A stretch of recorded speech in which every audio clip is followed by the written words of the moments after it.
Hello friends, मैं Mohammad Quddus Multitech e vehicle lab में आपका बहुत बहुत स्वागत है।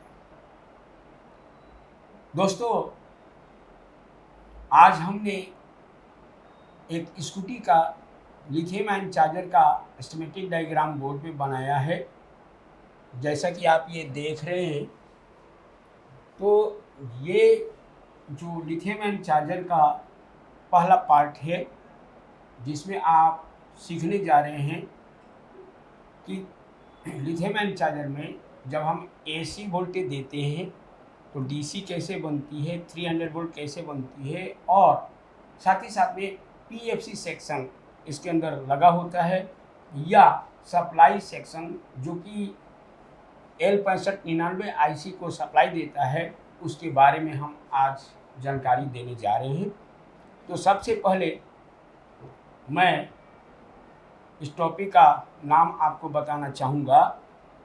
इस टॉपिक का मेन नाम है लिथियम आयन चार्जर में यूज किए जाने वाले पीएफसी सेक्शन या output voltage controller circuit plus 300 volt MFC circuit के बारे में। तो चलते हैं मेन बोर्ड पर और इसकी वर्किंग कंसेप्ट को समझते हैं। इस चार्जर के अंदर लाइव और न्यूट्रल देना होगा, यानी 220 वोल्ट एसी हमें पुट करनी होगी।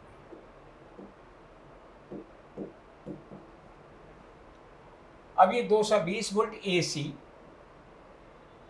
इस एसी फ्यूज के द्वारा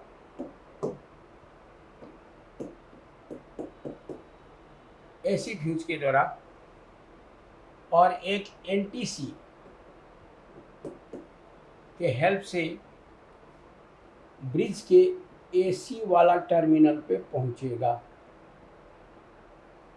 यानी यहाँ पे हमें 220 वोल्ट एसी पहुंचेगी।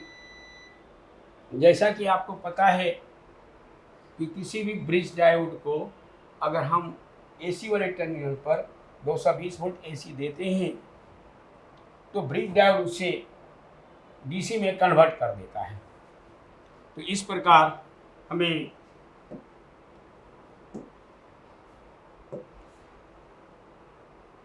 इस ब्रिज के प्लस वाले टर्मिनल पर, ये माइनस टर्मिनल है, तो प्लस वाले टर्मिनल पे 311 वोल्ट डीसी दे दें,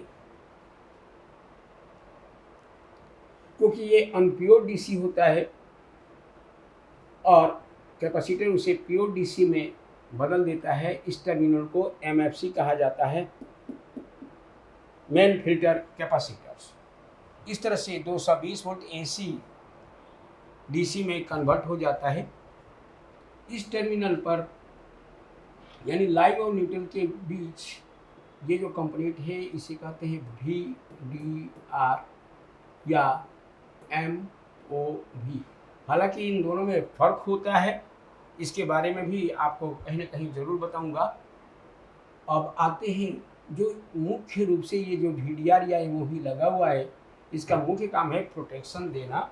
कि जैसे मान लीजिए एसी वोल्टेज बढ़ती है तो एक तरह से ये सर्किट को ख़राब होने से बचा देता है, खुद को शॉर्ट कर देता है, जिससे ये फ्यूज उड़ जाता है या ओपन हो जाता है, जिससे आगे सर्किट में करंट नहीं जाता और ये सर्किट काम करना बंद कर देता है। तो ये 300 वोल्ट डीसी यहाँ पे मिल गई। अब ये 300 वोल्ट डीसी, जैसा कि आप ये देख रहे हैं कि ये ट्रैक गया हुआ है सीधा और ये जाता है to drain of first switching MOSFET.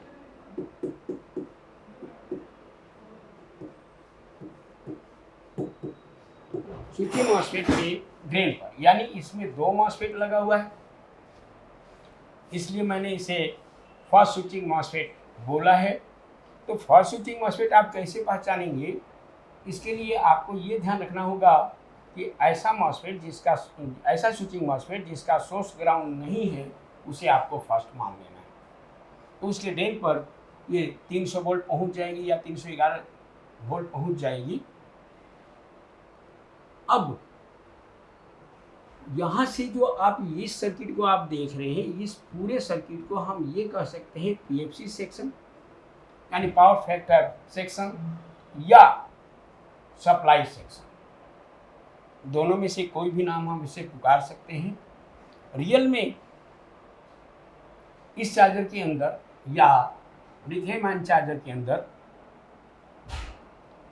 अलग अलग सर्किट बनाई गई है, यानी एक तो ऑसिलेटर आईसी को सप्लाई देने के लिए अलग से सप्लाई बनाई जाती है, जो कि स्टार्टअप सर्किट के हेल्प से भी बनाई जा सकती है, या फिर जैसा आप इस लिथियम आयन चार्जर के अंदर देख रहे हैं उस तरह से भी ये सप्लाई बनाई जाएगी।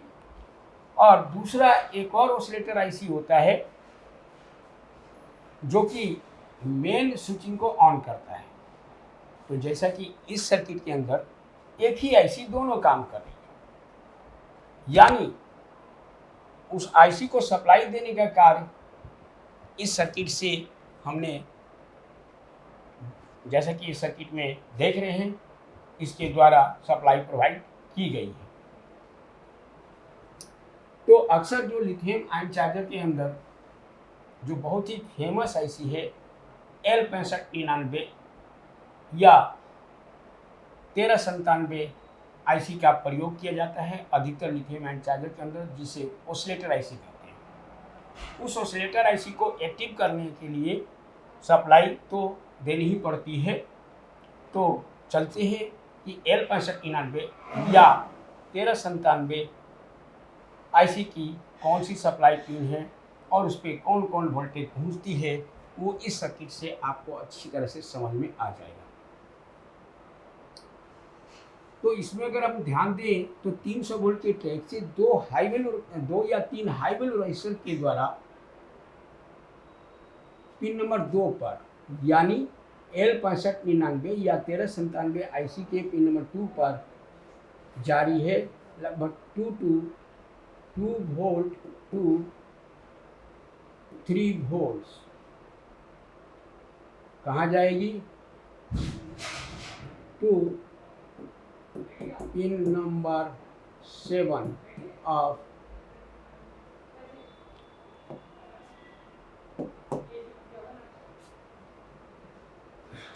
L7 of L6599 या 1397। अक्सर आपको ये आईसी दिखेगी जिसे ऑसिलेटर आईसी कहते हैं। तो ये एमएफसी से 300 वोल्ट को लगभग 2 से 3 वोल्ट में कन्वर्ट किया गया है कुछ हाई वैल्यू रेसिस्टर्स के द्वारा। उसके बाद एक और वोल्टेज L6599 को चाहिए जो इस मॉसफेट और कुछ ट्रांजिस्टर की मदद से बनाई गई है। जो आप ये देख रहे हैं, इस पिन पर हमें 12 वोल्ट मिलेगी, 12 वोल्ट यहाँ से मिलती है, इस पिन पर 12 वोल्ट मिलेगी। लेकिन ये जाएगा कहाँ, तो ये भी जान लेते हैं। ये जाता है to pin number 7, sorry pin number 12 होगा यहाँ पे,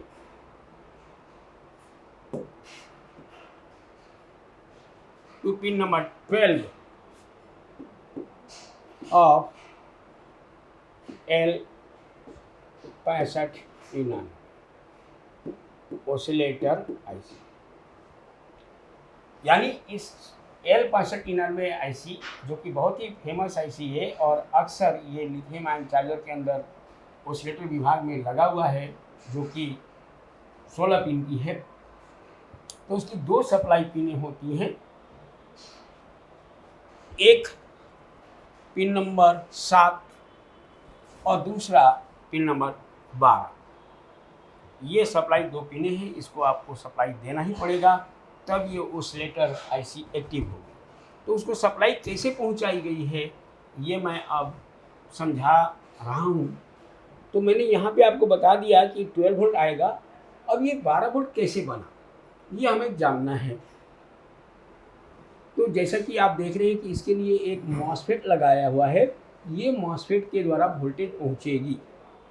इस मॉसफेट को ऑपरेट करने के लिए 300 वोल्ट रेंज पे दी जाएगी और फिर 300 वोल्ट के ही ट्रैक से या 311.25 के ट्रैक से ये दो हाई वैल्यू रेजिस्टर के द्वारा बेस पे या गेट पे वोल्टेज दी जाती है। तो जैसे ही ये गेट पे वोल्टेज पहुंचती है और यहाँ पे एक और ट्रांजिस्टर लगाया गया है, इसके कलेक्टर पर भी वोल्टेज पहुंचती है जो लगभग 12 वोल्ट से कुछ अधिक होती है। अब जैसे ही ये वोल्टेज पहुंचती है तो फिर ये वोल्टेज क्या करेगा, डाउन कर देगा वोल्टेज को और लगभग यहाँ पे 12 वोल्ट आउट कर देगा। अब सवाल ये उठता है कि यहाँ पे जो डायोड लगे हुए हैं वो क्या करते हैं, तो ये फॉरवर्ड और रिवर्स डायरेक्शन में काम करते हैं। एक बार ये फॉरवर्ड में और फिर रिवर्स डायरेक्शन में, यानी अधिक वोल्टेज होगी तो इधर की ओर यहाँ भेज देगा और अगर इधर से कोई वोल्टेज बढ़ती है तो यहाँ पर ये वोल्टेज पहुँचा देता है। कुल मिला के इसकी गेट की वोल्टेज को एक तरह से कहा जा सकता है नियंत्रित करने का कार्य करता है। लेकिन फिर इसे एम्पलीफाई किया गया है इन दो ट्रांजिस्टरों के द्वारा, जिसे हम ड्राइवर कह सकते हैं। एक तरह से ये दोनों क्या हो गया, ड्राइवर, ये भी हो गया ड्राइवर ट्रांजिस्टर। अब ये दोनों मिल करके इसकी वोल्टेज को भी स्थिर करने का काम करता है। अगर इस डायोड से अगर नहीं होता है तो मेनली ये भी काम करता है। अब ये कैसे काम करता है ये समझना है। तो जैसे ही एक बार इसके गेट पे पल्स आएगा, तो मॉसफेट का रूल है कि जैसे ही गेट पे पल्स आएगा तो एक क्षण के लिए एक्टिव हो जाएगा और एक्टिव होने के बाद ये वोल्टेज इधर की ओर भेज देगा 12 वोल्ट। फिर ये जो वोल्टेज जैसे ही यहाँ मिलेगा, यहाँ 12 वोल्ट पहुँचा देगी। साथ ही साथ अब इसके गेट पे हमें वोल्टेज लानी है या इसके बेस पर वोल्टेज लानी है, तो वो कैसे आएगा, तो ये भी जान लेते हैं कि जैसे ही एक क्षण के लिए यहाँ पे 12 वोल्ट की सप्लाई मिलती है और यानी 12 नंबर पिन पर 12 वोल्ट की सप्लाई मिलती है L6599 का, और पिन नंबर 2 पर पिन नंबर 7 पर 2 वोल्ट की सप्लाई मिलती है, 2 से 3 वोल्ट की सप्लाई। तो एक क्षण के लिए L6599 एक्टिव हो जाता है और L6599 एक्टिव होते ही स्विचिंग करा देता है और स्विचिंग जैसे ही करा देगा, यानी L6599 के पिन नंबर 15 और 11 से सिग्नल आउट हो जाएगा और स्विचिंग हो जाएगी। और स्विचिंग होने के जस्ट बाद फीडबैक वाइंडिंग से FB वाइंडिंग से AC वोल्टेज आउट हो जाएगा, एक क्षण के लिए आउट हो जाएगा। और AC आउट होगा तो यहाँ पे लो वैल्यू रेसिस्टर के हेल्प से और AC यहाँ मिलेगी और डायोड और कैपेसिटर उसे DC में कन्वर्ट कर देगा। और जैसे ही डायोड और कैपेसिटर, जैसा कि आप ये देख रहे हैं, डायोड और कैपेसिटर इसे DC में कन्वर्ट कर देगा और DC में कन्वर्ट करके इसके कलेक्टर पर वोल्टेज पहुंचा देगा या बाइसिंग वोल्टेज दे देगा।